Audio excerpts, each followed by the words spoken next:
నమస్తే. శ్రీ గురుభ్యో నమః. శ్రీమాత్రే నమః. ఆదిత్యాయ చ సోమాయ మంగళాయ బుధాయ గురు శుక్ర శనిభ్యే రాహవే కేతవే నమః. మనం ఈ వారంలో ప్రత్యేకించి చేసుకునేటువంటి వీడియోలో గ్రహ గమనంలో జరిగేటువంటి మార్పుల్లో కొన్ని ప్రత్యేకంగా ఉంటాయి. వాటి వల్ల ద్వాదశ రాశుల మీద కొంత ఫలితాలు వేరువేరుగా ఉంటాయి. అందులో భాగంగా మరి శని వక్రగతి గురించి చెప్పుకుందాం. శని వక్రగతి త్యాగం చేయబోతున్నాడు. ఇప్పుడు శని గ్రహం గురించి మనకు తెలిసినట్టయితే శని మందగ్రహం, చాలా నెమ్మదిగా ఒక కదలిక ఉంటుంది. ఒక రాశిలో నుండి ఒక రాశిలోకి వెళ్ళడానికి బోలెడంత సమయం. అలాంటిది మరి ఈ శని గ్రహ ఏదైతే ఉందో శనిశ్చరుడు నడిచేటువంటి నడకలో అన్ని గ్రహాలు కూడా చెప్పాలి అంటే ఏ గ్రహం అయినా సరే కదలిక ముందుకు వెళుతూ ఉంటుంది, అప్పుడప్పుడు వెనక్కి కూడా వస్తుంది. దాన్ని వక్రగతి అంటాం. ఈ వక్రగతిలో కొన్ని రకాలైనటువంటి మార్పులు వస్తాయి. వక్రగతి వల్ల కొన్ని రాశులకు మంచి, కొన్ని రాశులకు చెడు, ఇదంతా మనం చూస్తూ ఉంటాం. అయితే ఎప్పుడైతే మళ్ళీ వక్రగతి త్యాగం ఉంటుందో ఈ త్యాగం చేసినప్పుడు కూడా మళ్ళీ రాశుల మీద ప్రభావం మారుతూ ఉంటుంది. ఆ వక్రగతి వదిలిన తర్వాత శనిశ్చరుడు యొక్క దృష్టులు ఎక్కడ పడుతున్నాయి అంటే 3, 7, 10 ఆ స్థానాల మీద పడేటువంటి దృష్టిల వల్ల వచ్చేటువంటి మార్పులు, అలాగే మరి శనిశ్చరుడు అంటే తనకు మిత్రరాశి వల్ల ఎలా ఉంటుంది, తాను ఉచ్చలో ఉంటే ఎలా ఉంటుంది, ఇలాంటివన్నీ కూడా మనకు కనిపిస్తాయి. కాబట్టి ఒక గ్రహం వక్రత్యాగం చేసినప్పుడు వచ్చేటువంటి ఫలితాలు ఎలా ఉంటాయి, వాటి వల్ల అంటే ఈ ఫలితాలు మనకి మంచి జరగడానికి ఎంతవరకు, లేదా ఏదైనా మనం దానికోసం పరిహారాలు తీసుకోవాల్సి వస్తుందా, ఇలాంటి విషయాలను తెలుసుకోవడం కోసం ఈ వీడియో. అయితే ఈ నెల అంటే నవంబర్ 15వ తారీఖు మనకి శని వక్రత్యాగం చేయబోతున్నాడు. అంటే వెనక్కి వస్తున్నటువంటి తన మార్గాన్ని వదిలి మళ్ళీ తన ముందుకు వెళ్ళేటువంటి, ముందుకు సంచారం జరిగేటువంటి స్థితి మనకు కనపడుతుంది 15వ తారీఖు వరకు. 15వ తారీఖు నుండి మనకు నవంబర్ 15, 2024లో శని వక్రత్యాగం చేయబోతున్నాడు. దీనివల్ల మనకి ద్వాదశ రాశుల వారికి ఎలా ఉంటుంది, ఒక్కొక్క రాశికి ఈ ఫలితాలు సత్ఫలితాలు ఎలా ఉంటాయి, లేదు అంటే మనం ఏం చేసుకోవాలి అనేటువంటి విషయం మీద మనం వీడియోని చూస్తాం. శనిగ్రహం శనిశ్చరుడు అనగానే మనందరికీ తెలిసినటువంటిది క్రమశిక్షణకు మారిపోయారు. ఏదైనా సరే ఎప్పుడు కూడా శనిశ్చరుడు మనకి అంటే ఏళ్ళనాటి శని అనుకోండి, అర్ధాష్టమ శని అనుకోండి, అష్టమ శని అనుకోండి, ఇవి కాకుండా శని దశ అంతర్దశలు, వీటన్నిటిలో కూడా చాలామంది భయపడుతూ ఉంటారు. అమ్మో ఏళ్ళనాటి శని 7.5 సంవత్సరాలు కష్టపడాలా, ఇలాగా అంటే శనిశ్చరుడు వచ్చాడు అంటే కష్టపడాలి అని మాత్రమే అనుకుంటాం. కానీ ఇది మన యొక్క పాపపుణ్యాల ఫలితాన్ని మనకు చూపెట్టేటువంటిదని, మనం అనుభవించేటువంటి కర్మ తప్పనిసరిగా అనుభవించాల్సిన కర్మను చెప్పేదని, అలాగే ఒక క్రమశిక్షణకు మారిపోయారు. ఇప్పటి వరకు ఉన్నటువంటి ఒక బద్ధగాన్ని వదిలి ఒక శిక్షణతో వెళ్ళినట్టయితే ఒక సరైన మార్గంలో వెళ్ళగలుగుతాము అనేటువంటి విషయం తెలియదు. ఎప్పుడు కూడా శనిశ్చరుడు మనం ఇంతకుముందు ఏదైతే అనుభవించాలి తప్పనిసరి అన్నటువంటి వాటిని మనకు చూపెట్టి దాని తర్వాత అతి మంచి విషయాన్ని తను పోతూ పోతూ చాలా మంచి చేసి వెళ్ళేటువంటి గ్రహం ఏదైనా ఉందా అంటే అది శనిశ్చరుడు మాత్రమే. కాబట్టి మనకు ఈ భయాలు ఇవేవి లేకుండా మనం ఉండొచ్చు. అయితే ఏంటంటే తప్పనిసరిగా మనం కొన్ని క్రమశిక్షణను అలవాటు చేసుకోవడం, అంటే శనిశ్చరుడు ఉన్నాడు అంటేనే కొద్దిగా బద్ధకం ఇలాంటివన్నీ ఉంటాయి. కానీ ఆయన ఇష్టపడేది ఏంటంటే మనం బద్ధకాన్ని వదలడం, సమయానికి లేవడం, మనం చేయాలనుకున్న పని వెంటనే చేయడం, ఇలాంటివన్నీ చేసినట్టయితే ఎట్లాంటి నష్టం కాకుండా తాను చాలా వరకు మంచిని ఇచ్చేటువంటి గ్రహం ఏదైనా ఉందంటే శనిశ్చరుడే. అయినప్పటికీ మనకు చేతనవ్వలేదు, మనం చేయలేదు, ఇవన్నీ వదిలేసాం, మరి ఇప్పుడు ఎట్లాగా అంటే తప్పనిసరిగా కొన్ని పరిహారాలు అయితే మనం చేసుకోవాలి. మనం చివరిలో ఆ పరిహారాలు ఏంటో చూద్దాం. కన్యారాశి వారికి కనుక మనం చూసినట్టయితే రాశి యొక్క అంటే 6 రాశుల అధిపతి అయినటువంటి శనిశ్చరుడు వక్రగతి వదిలేస్తున్నాడు, వక్రత్యాగం చేస్తున్నాడు. అంటే ఈ వక్రత్యాగం ఎక్కడ చేస్తున్నాడు, 6వ రాశిలో. 6వ రాశి అంటే శని. 6వ రాశిలో ఉన్న శని దేన్ని మనకు విముక్తి చేస్తాడంటే శత్రు, రుణ, రోగ స్థానం. కాబట్టి వీటన్నింటి నుండి కూడా విముక్తి కలిగేటువంటి పరిస్థితి అయితే ఉంటుంది. ఏ రకమైనటువంటి ఆటంకం లేకుండా ఉంటుంది.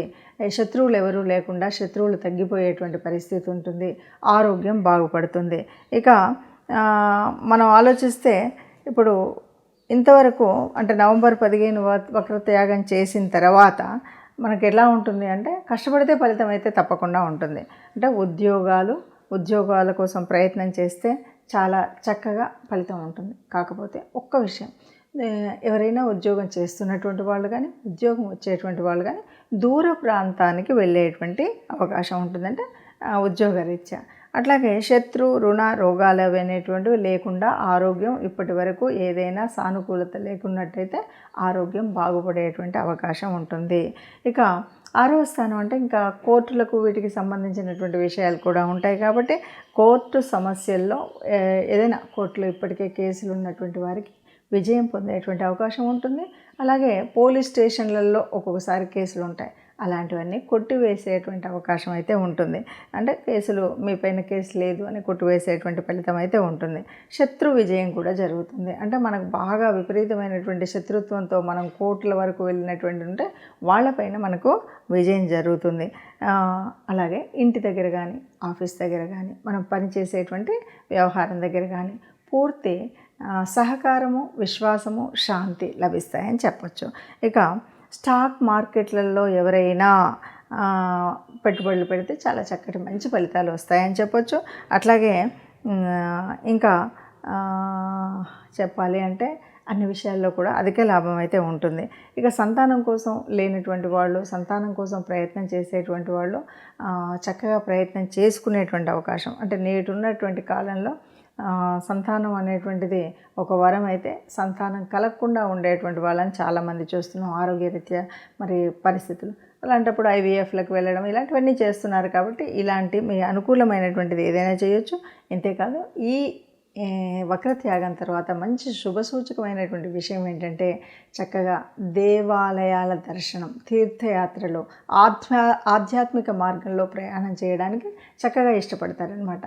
కాబట్టి ఒక ఉన్నతి అయితే కలిగేటువంటి స్థితి ఈ రాశి వారికి ఉంది అని చెప్పచ్చు. మరి ఈ ఫలితాలు ఇలా ఉన్నప్పుడు మనం ఏం చేయాలి?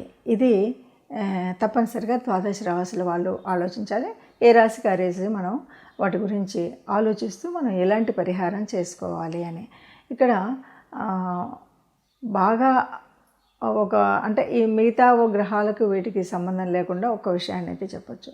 ఎప్పుడైతే నేను ఇది చెయ్యాలి, నేను ఇంకొకరి మీద ఆధారపడతాను అని అనుకోకుండా మనకు మనంగా స్వచ్ఛందంగా ఒక సంకల్పం పెట్టుకొని ఆ సంకల్ప సాధన కోసం తప్పనిసరిగా గట్టి ప్రయత్నం చేసి సంకల్ప బలంతో ఆ గట్టి ప్రయత్నాన్ని కనుక చేసినట్టయితే తప్పకుండా అంటే ఇప్పుడు ఈ వక్రత్యాగం తర్వాత తప్పనిసరిగా మంచి జరుగుతుంది. అంటే ఎందుకంటే మంచి జరుగుతుంది అన్నారు కదా అని మనం దాన్ని అలాగే వదిలేస్తే ఏమీ ఉండదు. అంటే గాల్లో దీపం పెట్టి దేవుడా నువ్వే నాకు రక్ష అంటే జరిగేటువంటిది ఏమీ ఉండదు.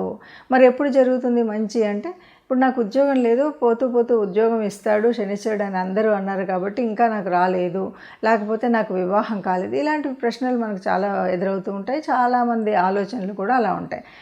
పోతూ మంచినిస్తాడు అంటే నువ్వు ప్రయత్నం చేయకుండా మంచినివ్వడు. నువ్వు ఉద్యోగం కోసం ఒక అప్లికేషన్ పెట్టడము, ఉద్యోగం కోసం ఒక ప్రయత్నం చేయడము ఇలాంటివి చేస్తే నీకు దానివల్ల లాభం ఈ సమయంలో దొరుకుతుంది. దానికి అనుకూలమైనటువంటి వాతావరణం ఏర్పడుతుంది, అనుకూలమైనటువంటి స్థితి ఏర్పడుతుంది, అప్పుడు ఉద్యోగం వస్తుంది. నేను ఉద్యోగానికే అప్లై చేయలేదు, ఇంట్లో ఉన్నాను, పోతూ నాకు ఉద్యోగం లేదు కాబట్టి ఉద్యోగం వస్తుందని నమ్మకంతో ఉన్నాను అంటే అది తప్పు. మనం చేసే ప్రయత్నాన్ని చేస్తే కనుక తప్పనిసరిగా ఈ ఉద్యోగ బాధ కానీ అంటే నిరుద్యోగ సమస్య కానీ, వివాహ సమస్య కానీ, సంతాన సమస్య కానీ, లేదు ఉన్నత స్థితిలోకి వెళ్ళడం కోసం ఇల్లు వాకిలి లేనటువంటి వాళ్ళు ఏర్పరచుకోవాలనుకున్నా ఇవన్నీ కూడా పూర్తిగా మనకు లభిస్తాయి.